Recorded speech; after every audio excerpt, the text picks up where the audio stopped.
à cette masterclass que tenemos la suerte o la chance de avoir parmi nous dans l'équipe, mais aussi como un realizador en el equipo, pero también como un realizador que es Rafael Guerrero, que es historiador, periodista, documentalista, como vais a ver ahora, y tenemos la inmensa suerte de tenerlo con nosotros con su documental, que ahora nos va a decir el título porque es su trabajo. Y bueno, les voy a contar un poco pues, de qué trata, ¿no? ¿La pregunta se queda en la mano? ¿El documental? Son 55 minutos y después, lógicamente, pues habrá un intercambio entre Rafa y nosotros. Bon, je disais qu'il y a un chance d'avoir la face avec nous, les historiens, les journalistes et les réalisateurs. Il va présenter, faire un petit synopsis de son travail et la proyección y la durée de 55 minutes. Y après la proyección, bien sûr, il aura un débat avec lui à propos de son documental. Donc, je vais vous présenter brevemente son trabajo. Muchas gracias, Sandra, y muchas gracias al Centro de la Memoria Común, a la Democracia y la Paz y al Festival.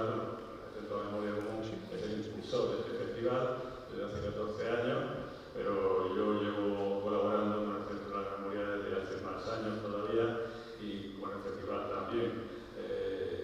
Quiero agradecer que se me haya invitado a proyectar este documental, que es mi primer documental como director, que hice otro como guionista, y bueno, es un documental que trata sobre una historia muy desconocida, sobre todo en España, es más conocida en Francia, donde se ha rodado casi en su totalidad, también se ha rodado en las islas del Canal del Reino Unido, pero es un documental que en España esta historia es absolutamente desconocida, sorprende cuando vamos a hacer,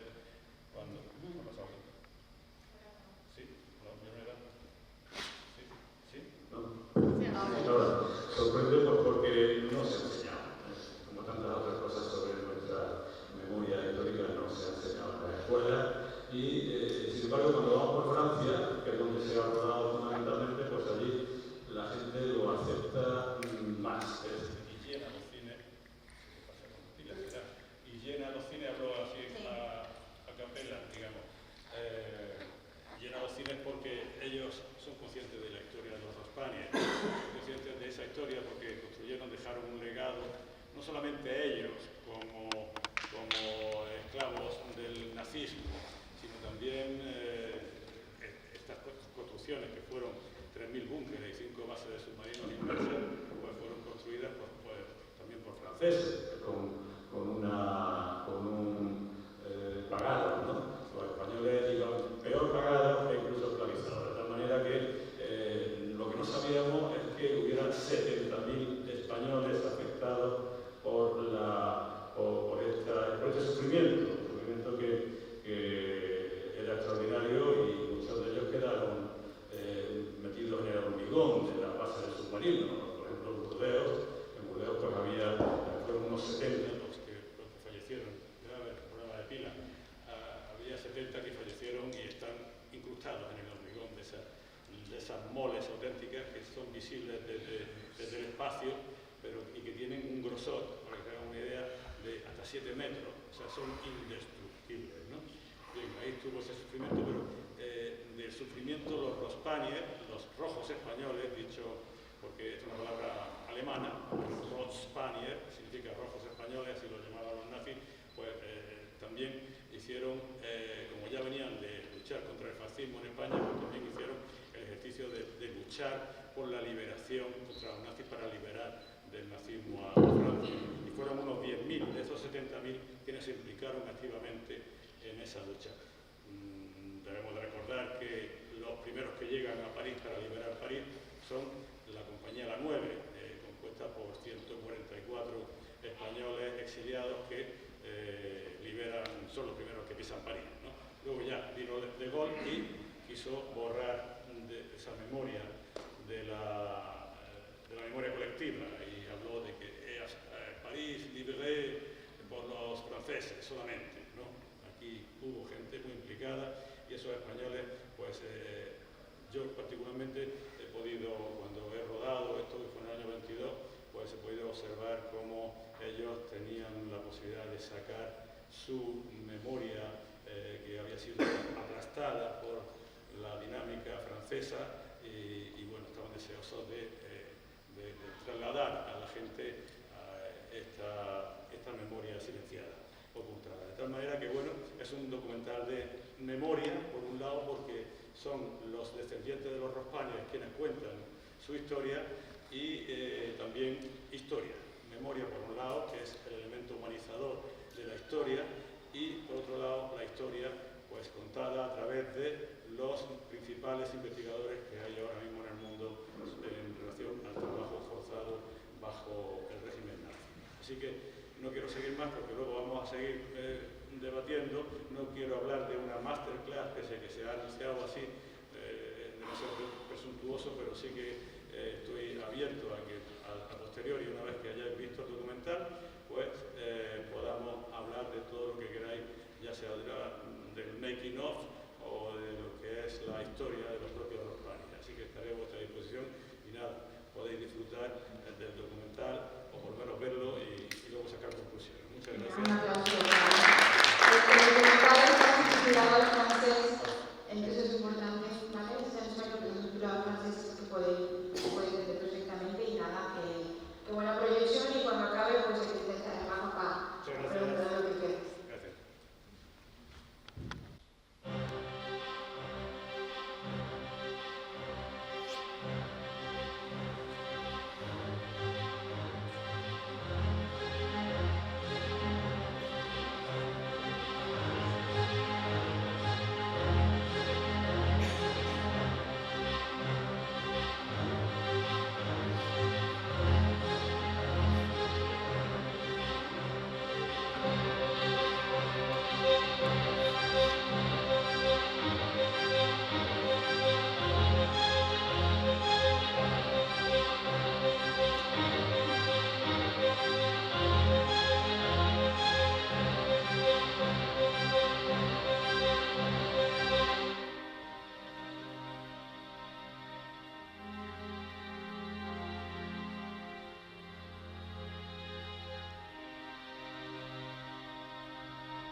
A comienzos de 1939 se produjo la llegada a Francia de casi medio millón de españoles, huyendo de la represión de Franco, que había ganado la guerra española con la ayuda de Hitler y Mussolini. Pese a ser el país referente de los valores de libertad, igualdad y fraternidad, los exiliados republicanos fueron mal recibidos en una Francia que no estaba preparada para atender una unión tan enorme de refugiados y sobrevivieron en duras condiciones de precariedad. Pero lo peor estaba aún por venir, ya que en la primavera de 1940 Francia se rindió ante Alemania. Entonces quedaban allí 140.000 exiliados españoles y la mitad de ellos fueron obligados por los nazis y por el régimen Tite de Vichy a realizar trabajos forzados en la agricultura y en el muro atlántico, construyendo las 5 bases de submarinos y los 3.000 búnkeres que aún siguen en la costa atlántica francesa. Rospáñez. Así llamaban los alemanes a los rojos españoles, maltratados y mal alimentados. Muchos de ellos lucharon para liberar a Francia del yugo nazi. Alemania reconoció a aquellos españoles como víctimas del nazismo al haber sido esclavizados por motivos ideológicos. Voilà, on est ici devant une longueur de transmission. Il faut savoir que sous occupation,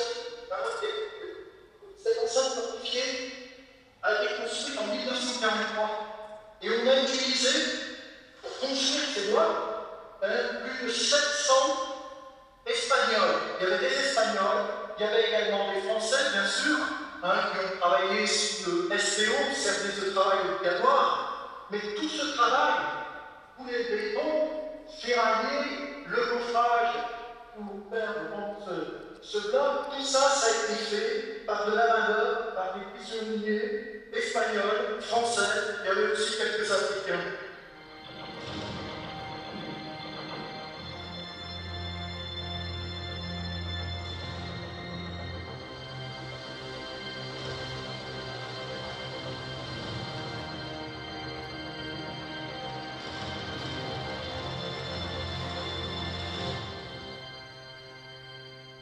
Cuando pensamos en las víctimas españolas del CERNAI, la mente se nos va directamente a Holocausto. A los aproximadamente 10 españoles que estuvieron en este campo de concentración, pero también en otros. Lo que nos cuesta por ahora interiorizar es que también hubo otros españoles, decenas de ellos, que también fueron víctimas del nazismo, a otro nivel, pero que también lo fueron. Y esos son los trabajadores forzados. Eso ya ocurrió la justicia alemana en los años 70 y todavía a nosotros nos cuesta llegar, nos cuesta entender esta realidad. Nos cuesta en parte porque está muy poco investigada esta realidad, no solamente los 40.000 o 50.000 trabajadores forzados españoles en tercera edad, ni siquiera tenemos una cifra definitiva, sino en general el fenómeno del trabajo forzado y también libre en la construcción del muro atlántico. Solamente en Francia fueron más de 300.000 personas las que trabajaron en la construcción del muro atlántico. En toda Europa, para la organización todos trabajaron más de 1,5 millones de personas. Todo esto es un reto para la historiografía. Naja, der Begriff Rotspanier war eine Bezeichnung der Nazis für die spanischen Bürgerkriegsflüchtlinge. So bedeutend für die Nazis das Dritte Reich waren diese Bürgerkriegsflüchtlinge alle Rote, alles Anarchisten und Kommunisten. Und sie betrachteten sie als gefährliche Personen, die es zu internieren können. Das ist die eigentliche Bezeichnung der Rotspanier.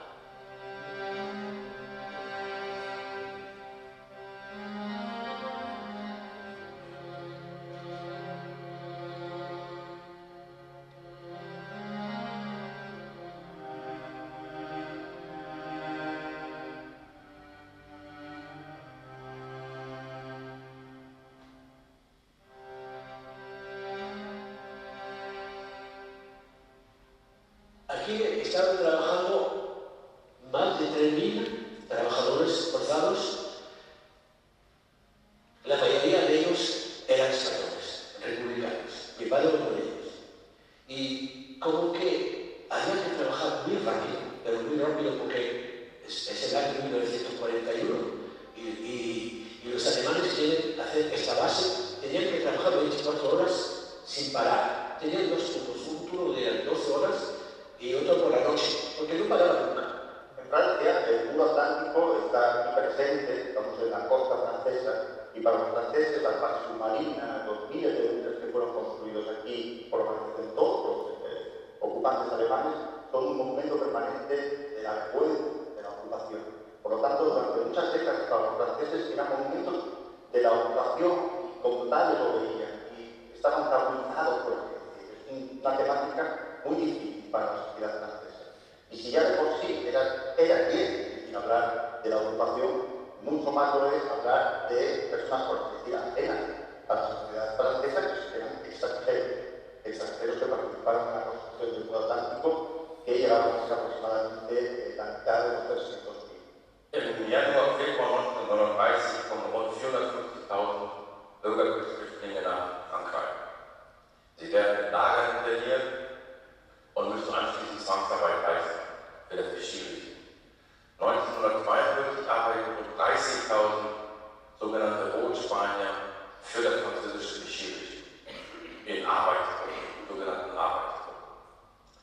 Weitere 40.000 Rotspanier werden im Vichy-Regime an die deutsche Besatzungsbehörde übergeben, an die sogenannte Organisation Deutsch.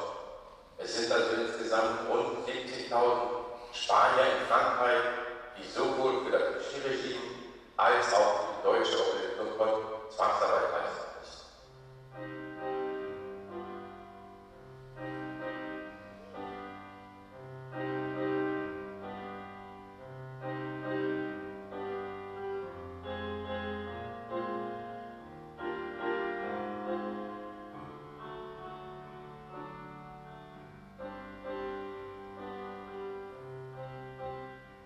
Y padre se murió, que fue en el 2006, nos había dejado un manuscrito que había escrito él para un amigo suyo.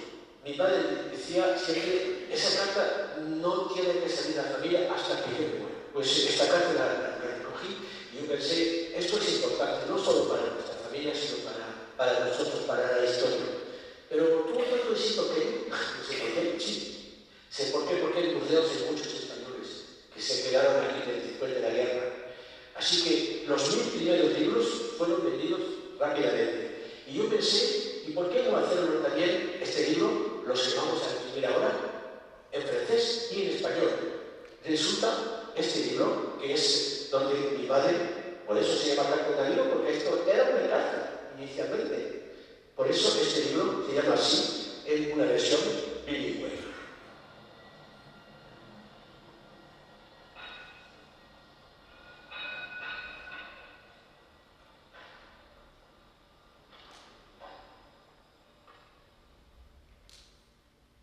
Estamos aquí para hablar de las memorias de Hilario González, mi padre, nuestro padre, y entonces que nació en Chile y que ingresó en el ejército a los 18 años, en los 4 vientos, y fue comunista ortodoxo, y toda su vida ha luchado por sus ideas.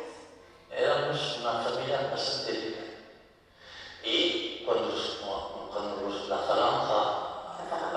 falange cogió el poder, pues mi abuela era maestra y le quitaron el puesto. Mi abuelo era el alcalde, le quitaron el alcalde y se quedaron con nada. Eso sí que explicaron que se volvió comunista. Al principio los trabajadores forzados españoles, y mi padre, uno de ellos, estaban en un campo de entrenamiento allí en San de Agua, y era un campo con una disciplina muy dura, que de comida le daban pan con un poco de agua, o agua con un poco de pan, según los días. Pues los que no iban bastante de prisa, se daban con el garrote y los trataban como animales, porque eran esclavos suyos. Me imagino que los que han construido las pirámides tan destructibles como esto, pues trabajaban en semejantes condiciones. Mi abuelo y mi padre estaban en el mar y el arsenal y trabajaron como trabajadores forzados. Bueno, vivían en condiciones malas, tenían frío y comían muy mal.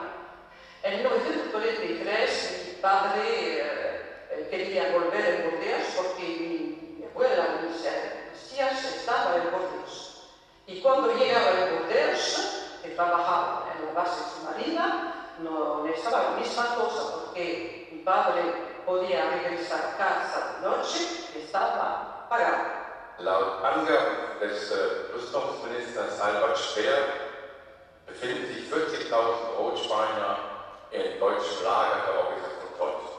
Sie beginnen nach 1941 die 5 U-Boot-Bunker in der Atlantikregion Frankreichs zu bauen. Sie sind eine der größten Gruppen von Arbeitern. Ab 1943 beginnen dann die Rotspanier auch die Bunker des Atlantikwalls zu bauen. Für diese Großbauten benötigt die Brückerei sehr viele Arbeitskräfte. Zum einen müssen die Franzosen im Rahmen eines Arbeitsdienstes, des sogenannten SDO, dieser Pflicht Verwaltung war, Zwangsarbeit für die Volk leisten. Und danach die größte Gruppe sind die Spanier, die von Vichy-Regime geliefert worden sind.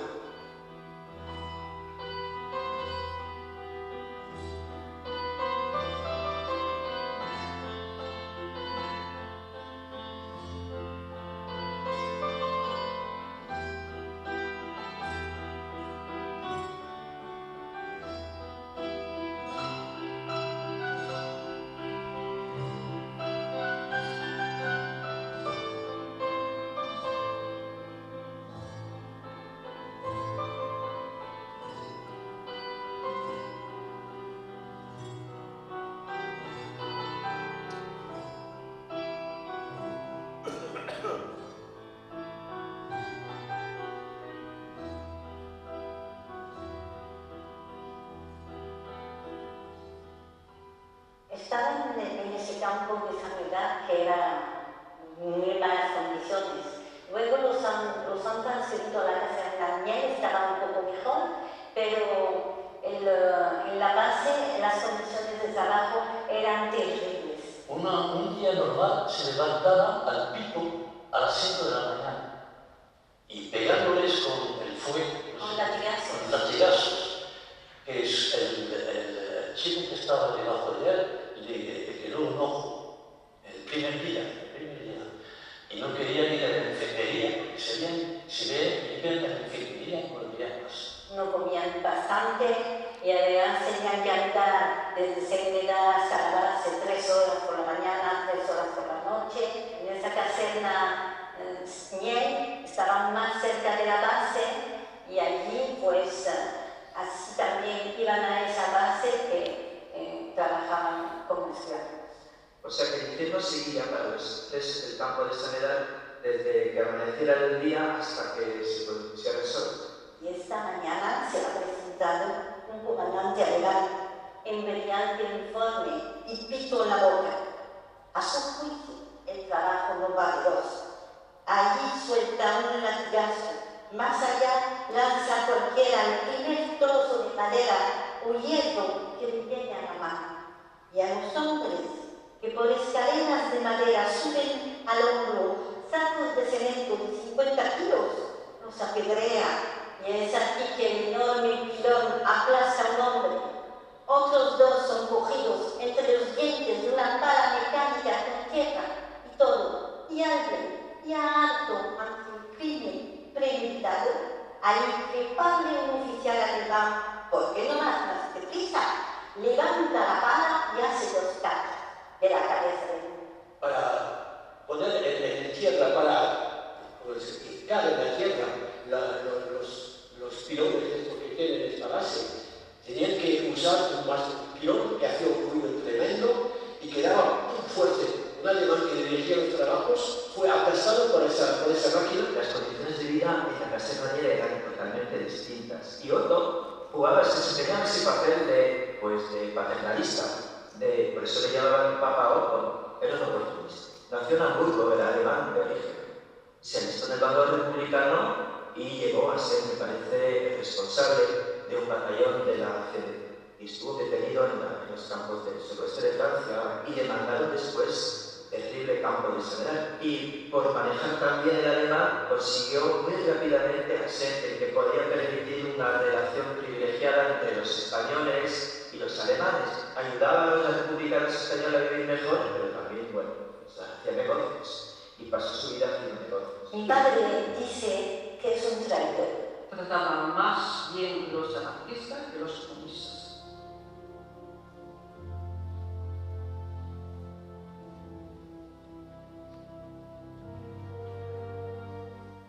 La caserna Miel está ubicada en la orilla derecha del anillo. Para ir hasta la base submarina había que cruzar el puente de piedra. Y al cruzar el puente descolgaban racimos de 6 presos y desaparecían en la noche.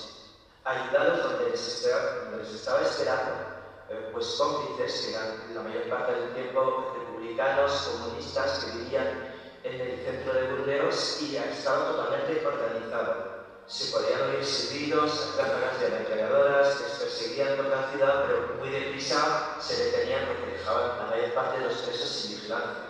Entonces, los dejaban escapar y al cabo de cierto tiempo, el número de presos que desaparecieron fue lo suficiente para que reaccionara la organización TOR y decidieran cambiar el modo de transporte. Y de ir andando, cambiaron y hicieron que barcazas se superaran en el muelle en la orilla derecha del río Garona y llevaron a los presos directamente a la base submarina. Mit meinem freundlichen Kollegen Antonio Molo Sanchez haben wir in den letzten 3 Jahren knapp 100 Arbeitslager der Orient an der französischen Atlantikküste identifiziert. In diesen Lagern herrschen zum Teil sehr unterschiedliche Bedingungen. Es gibt Lager, in denen die Spanier relativ gut behandelt werden, wie zum Beispiel in der Stadt Bordeaux, wo sie in einer Kaserne leben und relativ gute Leben- und Arbeitsbedingungen vorfinden. Und es gibt Lager, die extrem überhart sind, wie zum Beispiel das Lager auf der Insel Alda, wo 800 Zwangsarbeiter einen grausamen Tod finden. Durante la Segunda Guerra Mundial, las autoridades alemanas organizaron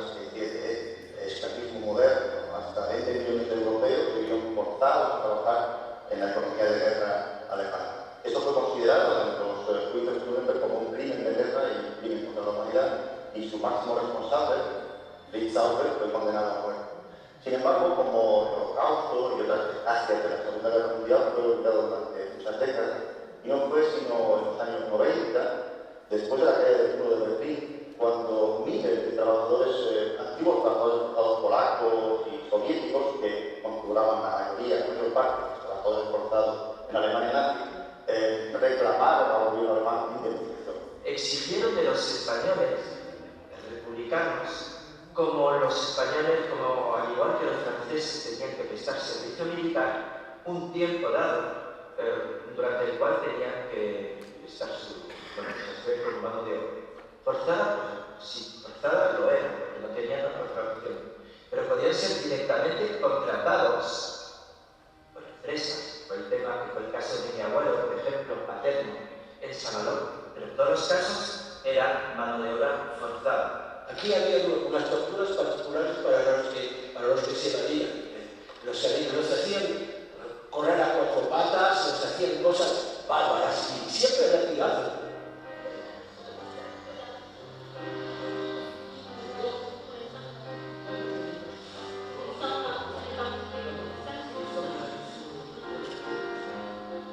Fijaros qué cosa extraordinaria pasa.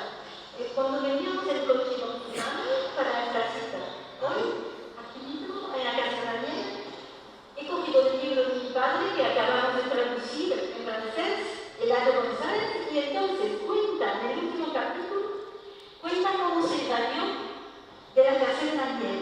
De esta caseta esa. Entonces dice que había un muro.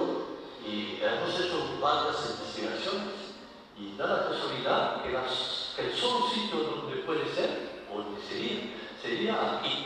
Y se quita, sí, porque aquí tienes una puerta, una grande puerta, donde había las antinénesis. Dice que estaba cerca de la puerta de las antinénesis, en una esquina del muro que hacía por lo menos 50 de alto. Sí, es todo grande. Y si te fijas un poco aquí la ventana, parece que es como una escalera, tan sencilla. Mira, parece que hay como una escalera aquí. Y si ha sido militar, yo lo he sido, ¿sabes? Que eso es como un mundo salto en el parkour de los ataques, ¿sabes?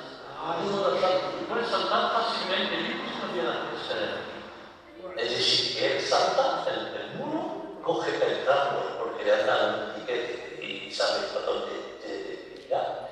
Llega allí hay un chico de la resistencia que viene, que le dice, bueno, vais a seguirme, yo de bicicleta en el puente, hay un guarda aquí, y ustedes me siguen 2 por 2.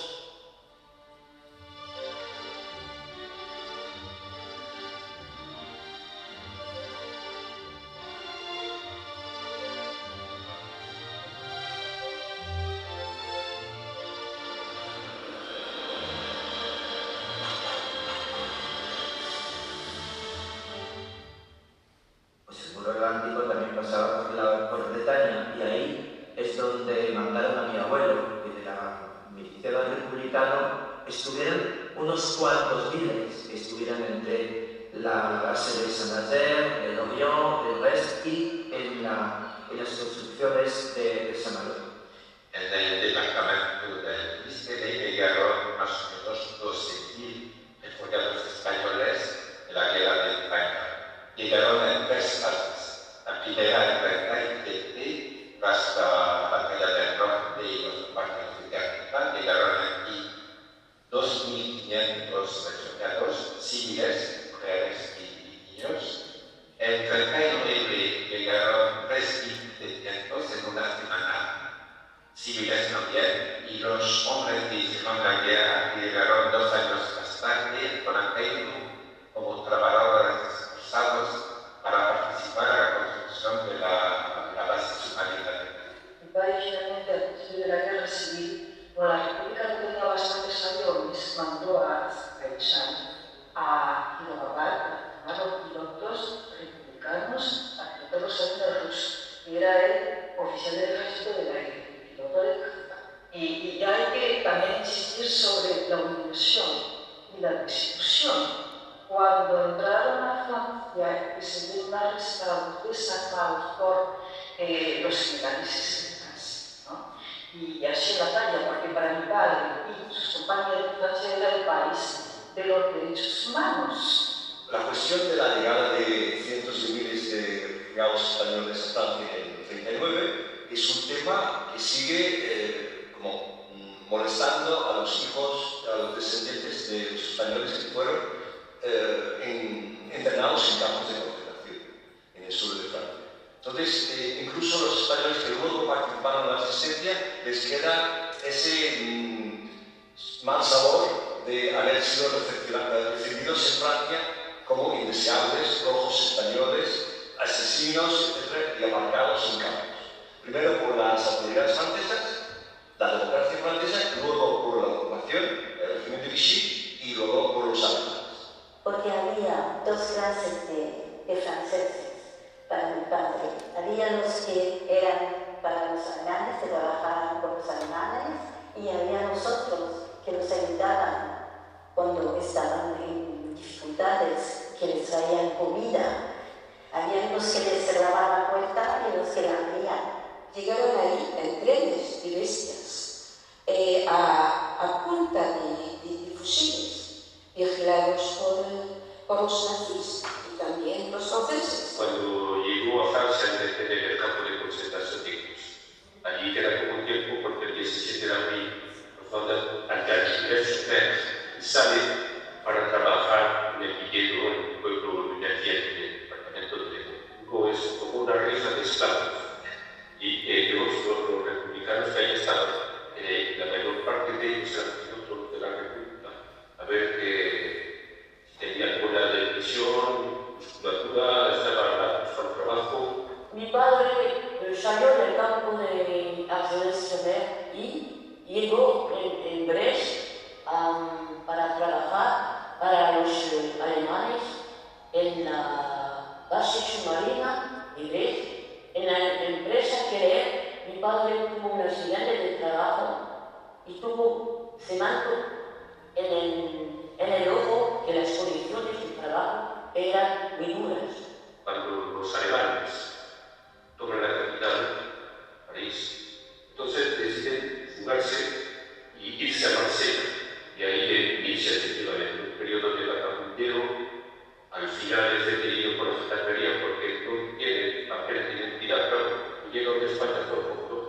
Y entonces, para regularizar que se acomodó su situación, se alista en los grupos de trabajadores. Entonces, pasarse a otros grupos donde podía trabajar en la agricultura y por lo menos ver un poco. Traía con él, episodios muy fuertes, como por ejemplo la caída de una cantera en la Garnet, y me dijo que de no haber habido tanta solidaridad entre los españoles en la Garnet, hubiera muerto en el acto. Era un hombre que acababa de vivir experiencias durísimas. Aquella rabia de poder hablar durante 60 años la tenía hasta aquí, esta memoria. Y padre, después de la retirada, puso en los campos de concentración y luego salió de los campos con las compañías de trabajadores extranjeros. En 41 llega en Bretaña como trabajador forzado para participar en la construcción de las bases submarinas de Bretaña.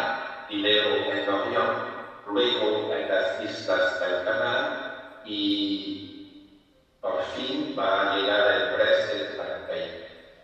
Il se trouvait dans le camp de concentration de Sainte-Anne-du-Porzic et aussi celui du fort de Montbarré. 4 ou 5 kilomètres de distance. Et tous les jours, quand ils étaient donc au fort de Montbarré, tous les jours ils descendaient à la base marine pour le travail. C'était des travailleurs forcés. Et c'était très très difficile et très dur. Parce que mon papa, quand il est sorti du camp, il pesait tout juste 50 kilos. De indeseables, los españoles se convirtieron en indispensables. Intentaron convencerlos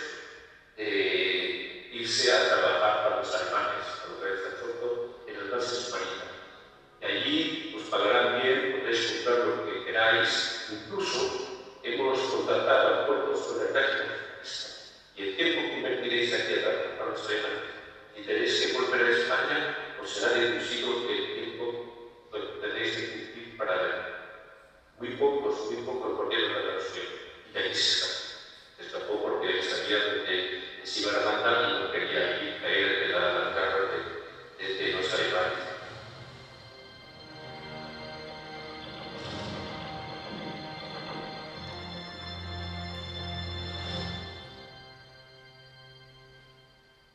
El tema de los españoles que participaron en la liberación de Francia, desde la resistencia o desde el ejército francés oficial en la Segunda Guerra Mundial, es un tema muy interesante con aspectos muy diversos.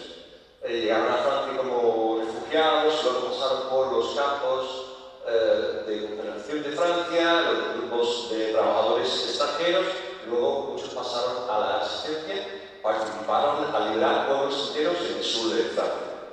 A partir del 44 con la lucha armada activa de liberación. Viele von diesen Spaniern betreiben natürlich auch ihrerseits Widerstand. Die sabotieren zum Beispiel auch die Baustellen und versuchen, die Arbeit so langsam wie möglich zu machen. Ab 1942 verlassen sehr viele Rotspanier die Lager der Ostfront und dann besteht diesen Widerstand. Schätzungen gehen davon aus, dass 1944 rund 10.000 Spanier an der Befreiung Frankreichs teilnehmen, im bewaffneten Kampf für die Befreiung. Und manche Städte in Frankreich werden ausschließlich von spanischen Guerilleros befreit. Siguieron resistiendo en los campos de concentración del sur, en las compañías de trabajadores, en los grupos, en la base de submarinos, en la resistencia, en las islas. Volvían de las islas, pero seguían la lucha. Es su ADN. Saboteaban el material que permitía ser el hormigón para las paredes que vemos aquí. Me gusta mucho la imagen de Penélope. Penélope deshaciendo durante el día lo que durante 12 horas seguidas de turno de noche estuvieron haciendo lo que los compañeros intentaron hacer. Y eso lo hacían de forma muy astuta, pues fragilizando los encofrados, creando cortocircuitos y hacer que se derrumbaran los encofrados después cuando se vertía el hormigón. O sea que siempre tuvieron en cuenta de que se tenía que dificultar el avance de las obras en la base. Desde el principio que estuvo en la base submarina estaba en contacto con comunistas y muy rápidamente empieza los sabotajes. La actividad, como se había dado electricista, bajo el consejo de otro amigo suyo, entonces esto le permite sabotear y organizar grupos de 3 personas cada vez para sabotajes. Trabajaban muchos republicanos españoles como mecánicos y hacían sabotajes sistemáticamente. Hacían una diferencia total entre los vehículos particulares de los comandantes, de los responsables alemanes, y los reparaban de manera muy correcta, pero para todos los vehículos militares era el sabotaje más importante que podía haber. No hablaba francés, no tenía nada. Empezaron a formar aquella red de resistencia con ayuda de las brigadas internacionales, con ayudas de otros asistentes, de la resistencia francesa. Pero a pesar de haber sufrido como sufrieron en las playas, iban a seguir la lucha por la libertad, por Francia y después pensaban por España. Se fugó del horno, de la base submarina y del astillero y se fue definitivamente a la clandestinidad. Y ahí se armó el segundo batallón FTP de la segunda compañía, de una compañía solamente con españoles. Cuando llegó aquí en Brest, perteneció a los resistentes y en particular a los deportistas y empezó algunos sabotaje. La mayoría de españoles lucharon en grupos mixtos de franceses y españoles. Pero hubo los guerrilleros españoles, que eran generales de españoles que participaron en el sur de Francia en la liberación, actos de resistencia, sabotaje, emboscadas y liberación contra las tropas alemanas. El 28 de marzo de 1944 fueron arrestados 11 republicanos españoles y entre ellos había el señor Antonio García Martín, y él nos delató a los 11, a los 10 otros compañeros y la Gestapo le fusilaron. Después fue enterrado en la Necrópole Nacional de Saint-André, donde voy cada año para ofrecer algunas flores republicanas. Había un núcleo muy importante de resistencia en Bretaña, en contra de los alemanes que a diario pues, hacían explotar raíles, mataban a alemanes en los cines, hubo un atentado muy famoso en Rennes, y ese movimiento de deportistas solo reunía a españoles, a republicanos, la mayor parte comunista, eso sí, algunos anarquistas también, y esa historia es muy poco conocida. Llegó un momento que escaparon unos españoles que no escaparon del campo, y para castigar, pues lo cogieron a muchos de ellos para que enviarlo a Alemania, el campo de Auschwitz, y llevaron a mi marido y se quedó hasta el final de él. Fue para cada mes, cada mes, ya de aquí. Y entonces heredó su región, que estaba en el centro de Bretaña antes de entrar en los puritanos, y participó de la liberación de muchas ciudades de manera muy activa. Al final, liberación también de la ciudad de Lorient, ¿no? Donde los alemanes se habían encerrado a causa de la señora submarina. Fue mi padre detenido y conoció la prisión de Brecht, Contalú, después la prisión de Jacques Cartier en Rennes, y llegó en el campo de concentración nazi de Dachau.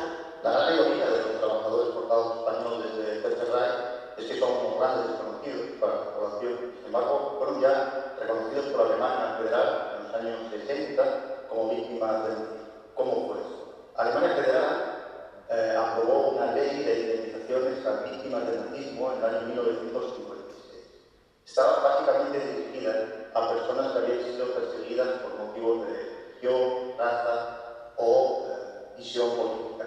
Estaba previsto también que fueran indemnizadas personas sin nacionalidad, apátridas o refugiados políticos. Esa fue la mentira que utilizaron los españoles que vivían como refugiados en Francia después del año 1945 para reclamar también una indemnización.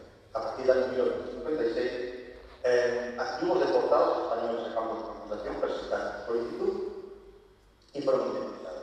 Sin embargo, el servicio de indemnizaciones de Alemania se vio de repente con otras solicitudes totalmente inesperadas. Eran de españoles que habían trabajado en la construcción de bases submarinas y del muro atlántico en Francia o en las Islas del Canal, y que decían que ellos también habían sido represaliados políticos. Habían sido tratados peor que los franceses o que otros trabajadores del muro atlántico, que les habían privado de libertad, en algunos casos no habían cobrado siquiera un salario, y habían sido llevados desde el sur de Francia, donde la mayor parte de ellos vivían y trabajaban en los grupos de trabajadores extranjeros de Solo mi tío, que fue deportado, por supuesto, fue indemnizado por Alemania por su deportación. Pero por el tema de resistencia y por el tema de mano de obra forzada, en mi familia nadie fue indemnizado. No eran contratados directamente por la organización. Todo fue tema francés, fue tema de condiciones de vida, de trabajo, de explotación de Francia y no de Alemania. Creo que ahí está el tema, sobre todo. Pero realmente trabajar para la Crismania. En el año 61 yo entré a la casa y estaba mi padre y mi madre bailando en la cocina. ¿Qué pasa ahora? ¿Qué pasa? Y lo que pasa es que los alemanes hablan de la misa, pero sé que era algo bueno y que mi padre se puso muy contento. Esto es un larguísimo proceso que llegó hasta los tribunales alemanes, pasó por todas las instancias y concluyó en 1972 con una sentencia del Tribunal Superior de Justicia de Alemania que daba razón a otras sentencias que se habían dado anteriormente y que en resumen venían a decir que efectivamente los trabajadores forzados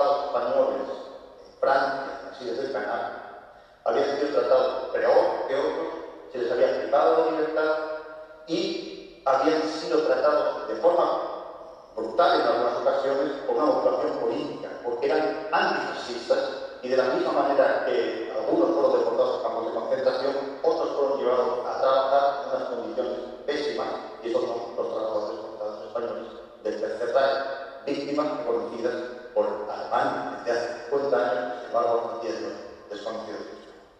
En España hay que reírse, porque hasta la gente no sabe que hay cosas comunes ni nada en España, así que ¿cómo quiere que conozcan esa historia que está hecha en Francia? Les associations ont joué un rôle essentiel dans la reconnaissance de cette mémoire et le travail qui est engagé pour la reconnaissance au niveau national.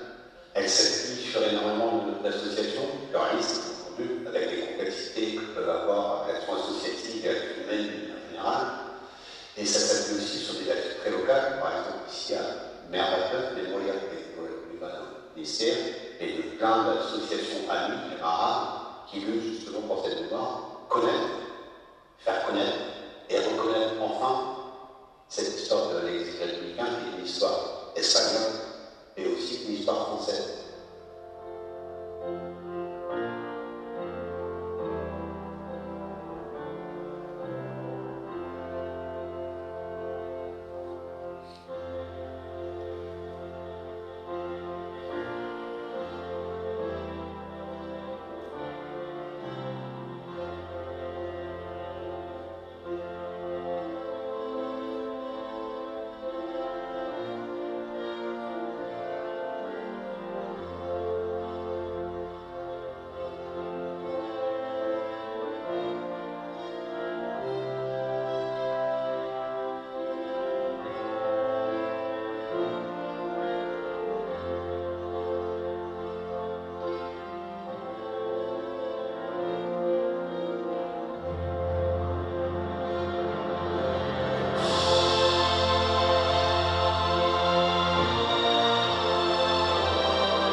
Aquella rabia también después de estar durante años sin poder decir lo que pasó exactamente, sin poder responder a las mentiras franquistas repetidas por la historiografía francesa, sin poder decir nada, aguantaba mucho, ¿no? Fue una frustración tremenda y había rabia, una frustración, no violencia.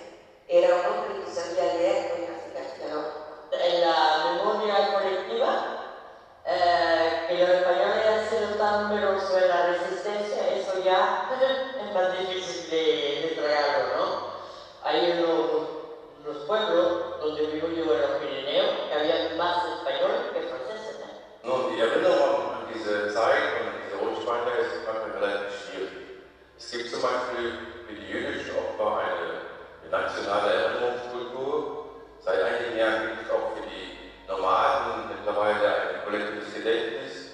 Die Erinnerungskultur der Spanier ist hier vor allem auf lokaler Ebene vorhanden. Es gibt aber noch keine nationalen Strukturen, die sich hier in der französischen Gesellschaft repräsentieren. Die Erinnerung der Rotspanier ist sozusagen familiär, assoziativ und lokal verankert. Und die vielen Vereine und die vielen Nachkommen, die es hier in Frankreich von diesen Rotspaniern gibt, die warten natürlich bis heute auf eine offizielle Anerkennung durch den Staat. La Francia ha vivido muy mal el exilio de los españoles. Creo que tenía un poco de vergüenza de esta guerra. Los franceses que participaron en la resistencia conocen el papel importante de los españoles, pero la gente en general conoce muy poco sobre esta historia de los Rotschweine. Los españoles venían con mucha ambición a Francia, pero no, los trataron muy mal. Iniciaron la lucha en muchos lugares tuvieron un protagonismo muy grande y eso, por muchas razones políticas, no se lo reconocieron. Muchos españoles, si lucharon aquí en el territorio galo contra el fascismo, fue porque incluso se nos dijeron que ayudarnos a liberar nuestro país y después nos ayudaremos todos que se alistaron en la división nuclear. Ese discurso fue el que entendieron. Era la primera vez que el ejército daba los honores así a los trabajadores forzados. Pero hay que tener en cuenta que también en la placa vienen todos los trabajadores forzados, no solamente los republicanos. Lo que esperamos es que el Estado francés siga dando los honores, por lo menos reconoce sus errores pasados cuando entregaron a los españoles, a los franceses todavía no lo ha hecho. Fue un conocimiento muy activo, salvo en el periodo de los años 44 y 40, hasta 48, porque en este periodo los gobiernos franceses eran compuestos de antiguos resistentes y sabían el papel de los republicanos españoles, sabían lo que habían sufrido en los campos, en las compañías de trabajo, y sabían que habían combatido con ellos. Pero después del 48, con el estallido de la Guerra Fría, con el cambio de contexto político en Francia, fue un olvido total de los republicanos españoles hasta el final del siglo XX. Tuvo reconocimiento del Estado francés fue el presidente Mitterrand, que lo condecoraron con la Légion d'honneur. El dinero no le interesaba al soldado, pero que lo reconocieran como por lo que había luchado. Cuando se habla con los franceses, finalmente de la liberación de Francia, que se pregunta si saben el papel que han desempeñado en esa liberación de Francia los españoles u otros extranjeros, nadie lo sabe. No sé si lo quieren saber finalmente. El gobierno francés ha reconocido la participación de mi padre en la resistencia y sobre todo para la libertad de Francia. Una de las más importantes, es decir, la cruz de caballero de la Legión de Honor, la cruz de guerra de la Segunda Guerra Mundial y la medalla militar. ¿Cuál fue la versión francesa de posguerra de De Gaulle? Era que toda Francia resistió. Y en ese discurso no había lugar para los españoles que lucharon a favor de Francia, porque De Gaulle necesitaba el mito de Francia liberada por franceses. El general De Gaulle, que no quería ver los nombres de los españoles en París, los primeros que llegaron en París. El 25 de agosto de 44, De Gaulle llega al Ayuntamiento de París, recién liberado, y hace un discurso muy famoso y dice: París liberado por los parisinos, ayudado por los franceses, es decir, la Francia eterna, la Francia auténtica. No habló de los miles de resistentes y la compañía La 9, ¿verdad?, que participó en la liberación de París, que eran mayoritariamente españoles. La historia cuenta que París fue liberado por el general Leclerc. Pero ¿quién iba al frente del general Leclerc de esa compañía? Era la 9, esa 9 que eran los resistentes, eran republicanos españoles que tenían la experiencia de una guerra. Por eso habían llevado eso a final. Y los tanques y los camiones tenían Teruel, tenían Guadalajara como nombre. Y lo que he visto yo en el libro después es la foto de esos tanques, pero habían borrado Teruel, habían borrado Guadalajara, y aquello hierro, lo habían guardado. ¿Por qué? Porque tenían vergüenza que sean españoles que hayan liberado París. Ha habido reconocimiento francés parcial, muy poco a poco, como un movimiento de bola de nieve, ¿verdad? Podemos decir, antes que el movimiento de memoria histórica en España, ¿cierto? Es verdad, en Francia reconoció antes, a partir de los años 80, hay monumentos a los españoles de la resistencia en diferentes zonas de Francia, y luego estatal, el primer reconocimiento de los españoles de la columna del Capitán Dron, o sea, los primeros españoles que llegaron a París, fue en 2004. El tema de la recuperación de la memoria del papel desempeñado por los republicanos españoles es aún un tema pendiente en Francia. Sobre todo porque los historiadores aún no lo han explotado como se tendría que explotar. Si se está moviendo un poco el tema es porque las asociaciones memoriales, protagonizadas sobre todo por los nietos del exilio, intentaron recuperar esa memoria con acciones memorialistas, presiones públicas también para que las administraciones, los ayuntamientos, el Estado reconociera el papel desempeñado. Y ahí se está conociendo y interviniendo sobre todo en los institutos, con los alumnos, para escribir esta historia pendiente. Pero es muy difícil aún conseguir que esa memoria sea realmente presente en la mente y en la historia oficial de Francia. Lo importante a retener es que forman parte de la historia global del siglo español, que han sido hasta ahora olvidados, pero que nunca es tarde, aunque prácticamente ya todos han fallecido, merece la pena, no solamente por un interés histórico, sino también para recuperar la actividad de las personas, viviendo sobre ellas, investigarlo y darlo a conocer al conjunto de la sociedad. Es una historia europea compleja, para la cual hace falta mucha colaboración, hace falta buscar los archivos y hace falta voluntad política y también apoyo económico para que se lleven a cabo estos trabajos.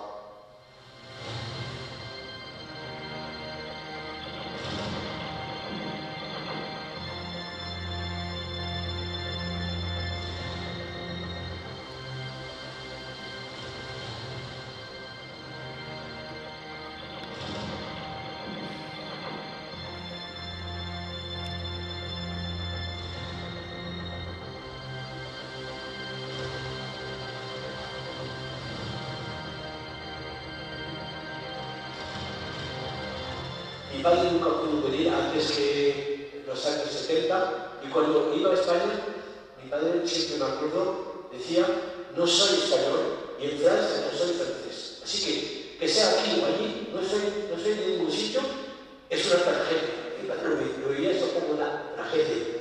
Non lo va per al balcone, ma si sbaglia. Di calcio non è in Italia. Si può che si spacca comunque. E tranquilla là, e tranquillissimi. Si ti così. Podríamos decir que somos españoles y franceses. Cuando vamos allí nos llaman los franceses. Cuando venimos aquí los españoles. Nosotros queremos a España, claro que sí. La queremos, pero también queremos a Francia.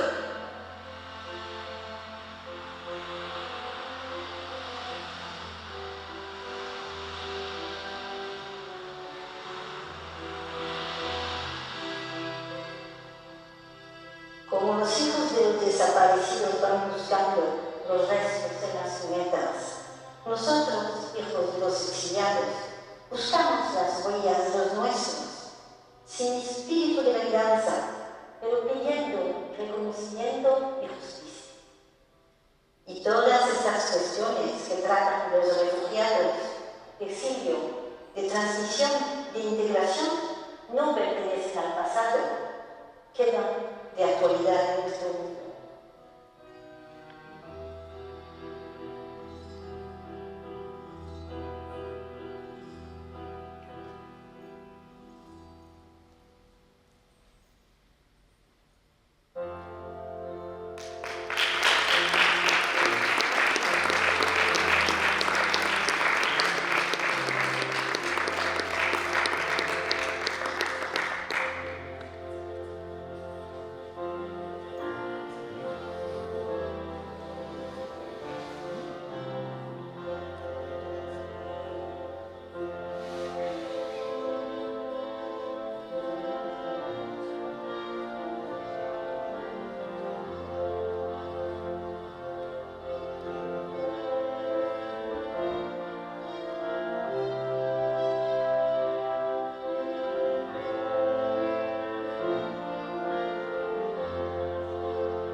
hubiera gustado concursar, pero no podía, porque como ya estoy vinculado a la organización de esto, evidentemente, pues no podía hacerlo, no podía ser parte, por mucho que hubiera pasado lo que hubiera pasado, pues mejor que fuese fuera del concurso, y así ha sido.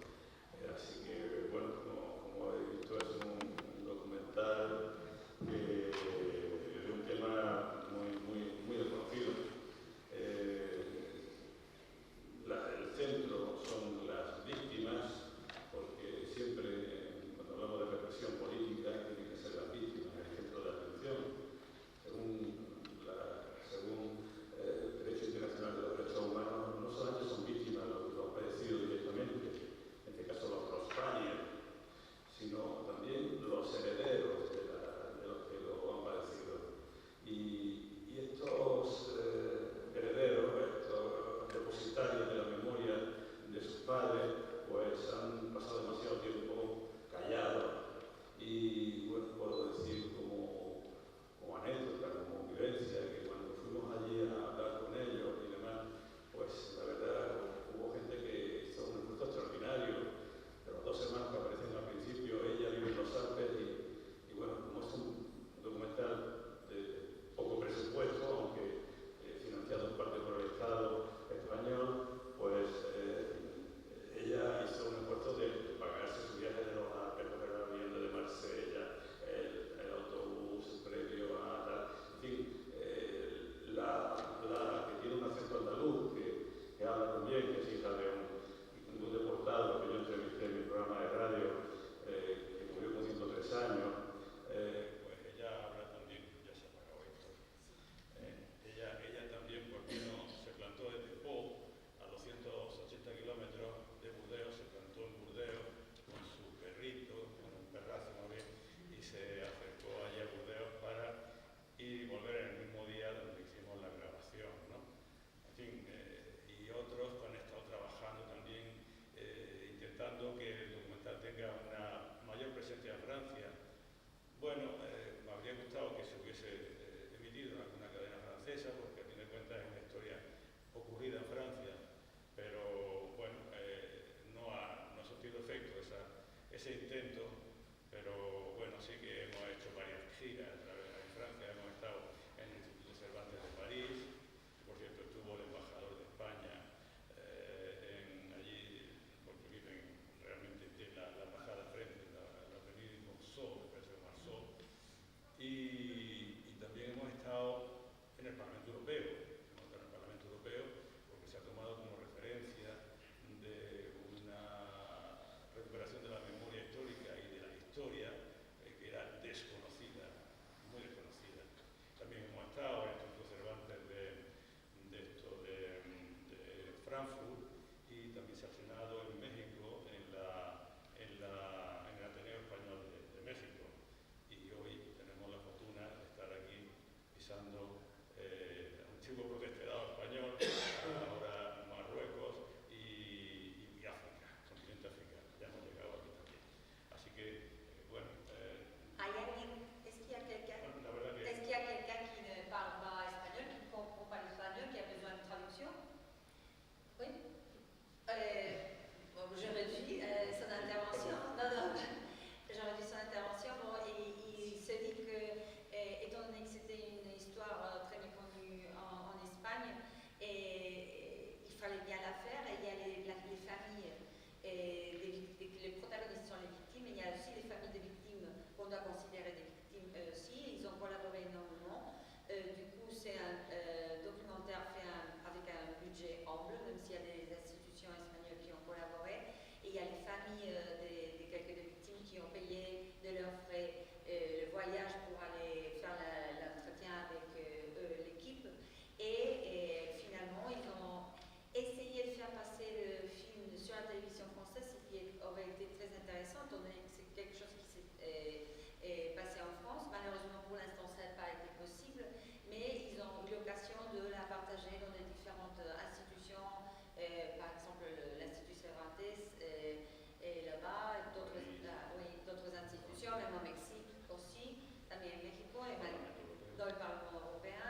casi 500 programas.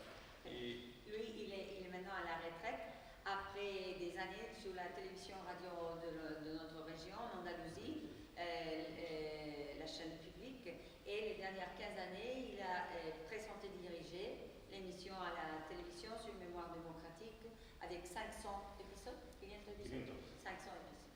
Sí, y bueno, pues uno de los temas que me llamó mucho la atención pues fue, por desconocido, fue este. Entonces yo entrevisté, hice varios programas dedicados a este asunto de los Rospanies, entrevistando a Antonio Muñoz Sánchez, que es uno de los investigadores punteros en esta materia, y bueno, dije, esto tengo que hacerlo ahora que voy a tener más tiempo, ¿no? Ya había hecho yo 2 documentales históricos, pero como guionista.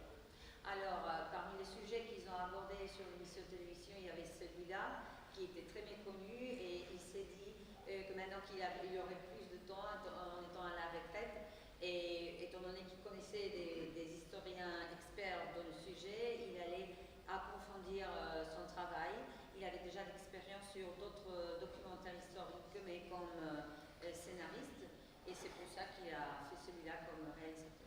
Bueno, y se hizo sobre todo pues, con mucha ilusión, con pocos medios, pero la ilusión lo mueve todo. Y si además contamos, como pudo ser, con el apoyo del Gobierno de España, los fondos que tiene para la difusión y la investigación de la memoria histórica, pues bienvenido sea. Eso nos permitió ir a Francia, un equipo de 4 personas, y hacer en una semana pues un rodaje, un tournage, ¿no? Que se dice en francés.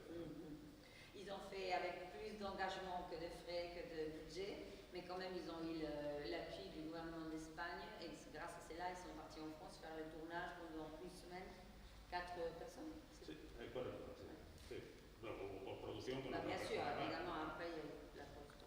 Pero bueno, esto es un ejemplo de que los fondos para, que fueron 10.000 euros nada más, los fondos que hay para estas cosas de la memoria histórica también pues permiten no solamente exhumar fosas comunes con gente que ha fallecido por la represión franquista y demás, sino también profundizar o investigar sobre asuntos absolutamente novedosos, como ha sido este, que es absolutamente desconocido en España.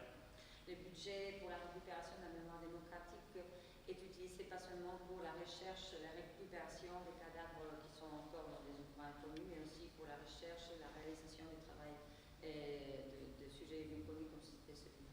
Sí, pues esa es un poquito la historia del asunto. Es que también preguntar, sí, es que no veo porque tenemos sí, es que tenemos el focazo, pero bueno. ¿Tú también querías hacer una pregunta? No, dice que él était français. Vale, de acuerdo. A ver, buenas tardes, muchas gracias, señor Guerrero. Hemos disfrutado, de verdad, hemos disfrutado mucho de este buen trabajo, muy divertido. Ha demostrado que España, la democracia en España no ha venido del vacío. Había mucho sufrimiento de la gente. De verdad es un buen trabajo. Este término Rospanie es los alemanes que lo dicen a los republicanos que han lo ido... dicen rojos españoles, pero no todos eran rojos españoles, porque hemos visto, por ejemplo, aquí como este que aparece, el hijo de esta señora, que es una señora moderada, aparentemente moderada, habla de su padre, que era un señor moderado, que era piloto de aviación, pero era republicano, era un demócrata. Y entonces, es decir, Rospanie no eran todos rojos, entendiendo rojos como comunistas o anarquistas y demás. No, Franco persiguió a todo el que no pensaba como él. Con lo cual, no solamente se produjo un exilio de los más izquierdistas, que podían ser los más implicados, comunistas, socialistas, anarquistas, sino republicanos, moderados, incluso de derecha, de centro derecha, que no podían, que sentían peligrando su vida. Es un ejemplo. La señora dice, mi padre era muy moderado. Y hay otros cortes que no aparecen en el documental donde dice más cosas en esa misma línea de que no piensen que mi padre era comunista, por favor, tal. Franco no quería la democracia. Eso es lo que debe ser claro. Il précise que le fait qu'on l'appelle Rotspanière, c'était pas précis, parce que du coup, les exilés, ils n'étaient pas tous de gauche. Il y avait aussi personnes libérales, centre-libérales, mais aussi de droite. La seule chose, c'est que tous eux, ils partageaient la condition des démocrates.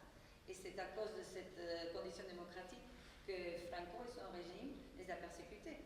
Et alors, il y a des témoignages qui ont resté hors l'édition finale, qui insistent beaucoup, parce que même les fils, ils sont pas de gauche, ils sont pas communistes, ils sont pas anarchos, ils se disent, il faut bien éclaircir, c'était seulement que mon père, il était un démocrate. Por cierto, hoy se cumplen 50 años de la muerte de Franco. Aujourd'hui, c'est le 50 anniversaire du décès du dictateur Franco. Habría que volver a brindar, habría que volver a brindar. Mais bien sûr, on trinquera aujourd'hui un peu plus tard. Dime, Redouane. Donc, merci pour ce très bon documentaire, M. Fagaro. Moi, ça m'a rappelé, quand je l'ai regardé, ça m'a rappelé un autre film, mais un film de fiction, le film des Indigènes, de Rachid Bouchara, qui s'agit du même thème. Ça parlait des oubliés de la guerre de libération de la France. Les Maghrébins et les Africains qui ont contribué pour la libération de la France en 1944, entre 1939 et 1945, bien sûr. Donc, ils étaient oubliés de la libération. C'est juste après, en 2006, à l'apparition du film de Rachid Bouchara, Les Indigènes, Los Entrerios. Les Indigènes. Les Indigènes. Okay. Donc, il traitait le même sujet. Donc, il parlait de ces oubliés qui ont contribué pour la libération de la France. Et donc, dans ce documentaire de votre documentaire, M. Affaire, donc, c'est les oubliés qui ont contribué aussi à la libération de la France, mais côté espagnol. Donc, c'est des Espagnols qui ont contribué amplement à la guerre, mais c'est des oubliés. Traduzco ahora a lo que habla en español. Comenta Redouane que al ver la película se ha acordado de un largo de ficción que se llama Los Indígenas, cuyo autor es Don Loteur, el realizador es Rachid Bouchara, que revela el olvido, el mucho olvido de las fuerzas de liberación en la guerra que eran magrebí o subsaharianas, ¿no? Même aussi sénégalais. Sí, africanos. Sí, africanos. Y magrebíes. El cine documental creo que está obligado, histórico, está obligado a tratar de profundizar y a descubrir lo que se nos ha ocultado, a descubrir esa historia que ha ido pasando de año en año, pero sotoboche, sin necesidad de que la gente se entere. Con lo cual, pues, ese es un ejemplo, este es otro ejemplo, y hay que abonar ese cultivo, porque no hay cosa mejor que conocer la historia para evitar que se pueda reproducir en sus capítulos más trágicos, más injustos. ¿Y cómo? Le cinéma documentaire est appelé le documentaire historique est appelé à faire la lumière sur les sujets qui n'ont été pas mis en valeur jusqu'au présent. ¿Y cómo descubriste esta historia? ¿Cómo has descubierto esta historia? Como le contestaba antes a Margarita, ¿no? A través del programa que yo dirigía en Canal Sur Radio, pues una vez me crucé con Antonio Muñoz Sánchez, que es el español de la gorrita que aparece ahí en el documental, hablando en un búnker de la Segunda Guerra Mundial en Brest. Allí vimos el sitio, una de las localizaciones para la entrevista, y yo a mí mismo me prometí que tenía el reto de dirigir ese documental, porque había que sacar a la luz esa historia tan desconocida para generar conocimiento. Porque por circunstancias, como muchas cosas pasan, por circunstancias. ¿Te llevó mucho tiempo la investigación? Bueno, estuve 2 años previamente, pues investigando, leyendo, hablando con unos. Cuando yo fui a Francia, cuando fuimos al equipo a Francia, pues allí lo teníamos ya todo ya cerrado, íbamos a tiro hecho, digamos, y luego también en Brest nos encontramos en Brest, en la Bretaña, nos encontramos con un congreso sobre trabajo forzado bajo el dominio alemán, y nos invitaron a participar y a exponer el proyecto. paralelamente había una línea de investigación para hacer otro documental por parte de la Universidad Rovira i Virgili de Tarragona, que al ver que que estábamos ya encaminados y ya estábamos en producción, pues dijeron, no vamos a hacer nuestro, pero os vamos a apoyar. Con lo cual se sumaron con su apoyo, modesto apoyo, pero buen apoyo, para hacer que este documental tuviera un final feliz, ¿no?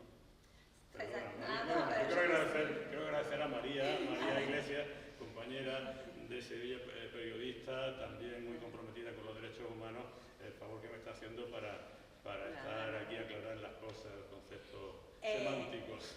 Il disait qu'il a rencontré, quand il travaillait à la radio, dans son émission de radio sur l'allemand, il a rencontré le témoignage, il s'appelait comment l'historien, comment se llama el historiador? El historiador Antonio Muñoz Sánchez, de Gijón. Un expert sur le sujet, alors à ce moment-là, il a pensé qu'il ferait et quand il aurait plus de temps le documentaire. Ils ont tout préparé avant d'aller dans le tournage. Une fois en France, ils avaient tous les rendez-vous préparés. En plus, ils ont eu la chance de trouver à Brest qu'il y avait un congrès spécial sur les travaux forçaux où ils ont été invités de participer. Et finalement, il y a eu aussi un coup de chance, avec un bol de suerte, ¿no? También, de rencontrer des collègues de l'Université de Tarragone qui avaient pensé de faire un travail similaire, mais ils ont préféré, étant donné que Raphaël et son équipe avaient déjà démarré, de ne pas répéter le travail, mais leur donner son appui, un appui humble, mais en tout cas important pour mener à bien la tâche. Jaime. Siempre se dice que escribir es reescribir. ¿Perdón? Siempre se dice que escribir es reescribir. Y cuando después de haber grabado todo el material, cuando estamos ante la mesa de montaje, nosotros hacemos nuestra reescritura porque va cortando y es obligado a eliminar cosas. ¿Hay algo que se te quedase fuera que dijes tú, casi se la mar, que dijes tú, tenía que haber metido esto, si intenta meter esto, hubo algo que te fallase, que se te pudiese alguna historia y que no pudiese pillar? Bueno, yo creo que el montaje es uno de los procesos más traumáticos de una película, en este caso un documental. Es como si empiezas a decir, bueno, que me corten una mano, vale, que me corten la otra, y tal, y al final te quedas con el tronco, ¿no? Y dices, pues bueno, ya está, ¿qué vamos a hacer? Queda eso, por lo menos queda lo esencial, ¿no? Claro que ha habido cosas, claro que ha habido muchas cosas, y luego ha habido problemas técnicos también, pues porque ha habido problemas de sonido, hay en algunos momentos ha habido que tocar mucho el sonido, porque el sonido sonaba, porque se había roto el aparatito del sonido y se había quedado con el sonido de la cámara y entonces tuvimos que tocar y retocar hasta que limar todo eso. Luego, pues, yo creo que la música, creo que es buena, la música, dentro de lo que era el proceso bueno, dis eso. Il se disait que dans la littérature, on se dit que le fait d'écrire, c'est réécrire. Et dans le cinématographie, il y a aussi le moment de l'édition, du coupage, qui est là. Mutilation. Oui, c'est un peu mutilation. Il se demandait s'il y avait quelque chose de très important qui avait été sacrifié pour le montage. Et bien, Raphaël dit qu'évidemment, il fallait choisir, que c'est traumatique pour lui en tant que réalisateur, mais c'était nécessaire. Et bon, du coup, il y avait aussi des problèmes techniques à sauver, surtout du côté son. Mais la tarjeta de sonido no se grabó en alguna entrevista. Parfois, on n'avait pas bien enregistré quelques entretiens, mais bon, quand même, ce qui reste, c'est l'essentiel. Et après, il allait raconter quelque chose à propos de la musique, que c'est très important. Sí, no, la música muy importante. Voy a contar la pequeña anécdota de cómo se produjo. Estábamos en la sala de montaje, de postproducción, montando la película, que tiene una parte, digamos, más larga, de long metrage, de 74 minutos, pero esta la hemos hecho pensando en televisión en 55 minutos, ¿no? Apareció por allí un músico que trabajaba también con la productora y se quedó viendo el montaje y dijo, joder, qué historia, ¿no? Esto es maravilloso, no conocía nada de esto, joder, no se os ocurra tirar de biblioteca, de librería que se llama, ¿no? O sea, de cosas que están más o menos libres prehechas y que tú las adaptas y demás. Y ya termino, ¿no? Y entonces pues le dije, pero es que no tenemos duros, si estamos, es que no, ya se había acabado todo el dinero que es posible y pues tendríamos que recurrir a eso. Y dijo, pues yo estaría dispuesto a hacerlo si no tenéis otro problema y tal. Que sepas, no sé si te vamos a pagar o qué. Yo no he cobrado nada de esta película, llevo 5 años trabajando en esto. Es decir, esto es mi caso. Y bueno, pues el hombre se puso, hizo la película, hizo la música, la banda sonora, se inspiró viendo eso, se puso y la hizo en 5 días. Fue una inspiración absoluta. ¿Y su nombre, por Dios? Bueno, se llama Juanma Mantecón, ese villano también. Juanma Mantecón, perdona, sí. Y así se hizo. Y al final pues le pudimos pagar, pues no sé, por decir una cosa simbólica, 1.200 euros. En fin, el documental ha sido un documental, pero oye, hemos conseguido el premio a ser, aparte de esas giras que he comentado, nos dieron en Granada el premio del Festival Internacional de Granada, premio Lorca, y al mejor documental, compitiendo con 13 documentales que tenían no el doble, ni el triple, ni el cuádruple, 10 veces más de presupuesto que el nuestro. Il dit qu'ils ont gagné le prix Lorca de Grenade en compétition avec des documentaires qui avaient 10 fois plus de budget qu'eux.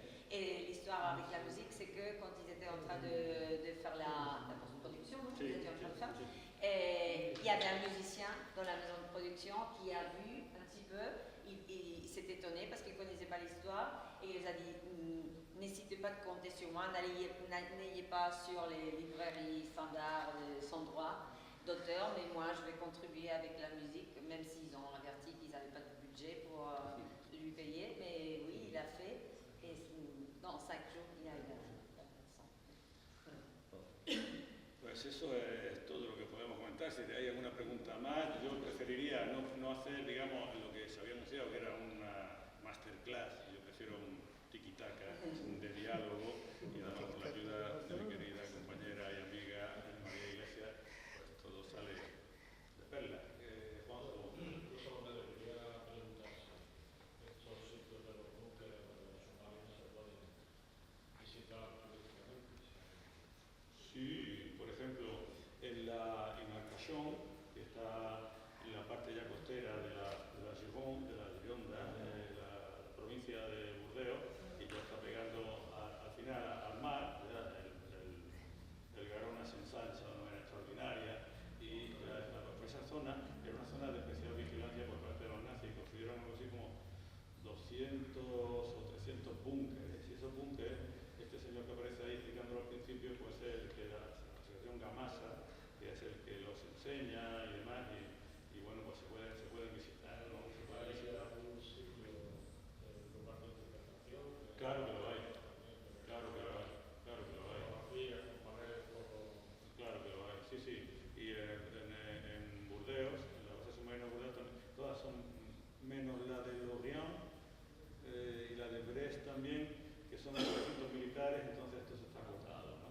Pero la de Burdeos, por ejemplo, y yo estuve en Burdeos el 19 de septiembre proyectando allí el documental en la base del submarino. Y es un centro de interpretación que tiene además una sala también para performance culturales, proyecciones muy bonitas y demás, se llama Elevación de Lumière, y por otro lado pues tiene pues, para acontecimientos, para históricos, para hacer exposiciones y demás. Y dentro de ese contexto pues se programó la proyección del documental. Así que unas sí y otras no se pueden documentar. Y hay otros que se lo ha tragado, y literalmente los búnkeres se lo ha tragado el mar. Porque el mar avanza, porque se producen movimientos, es dinámico la geografía, ¿no? Il se demande s'il y a quelques-uns de bunkers qui soient peu visitables. Et Raphaël explique que oui, parmi eux, il y en a quelques-uns qui sont encore utilisés par l'armée, alors là-bas on peut pas entrer. Mais par contre, il y a les autres qui sont adaptés comme des centres d'interprétation, comme les bases à lumière, et on peut les visiter. Et finalement, il y a un troisième groupe qui est disparu, dévoré par la mer, détruit par la mer. Bueno.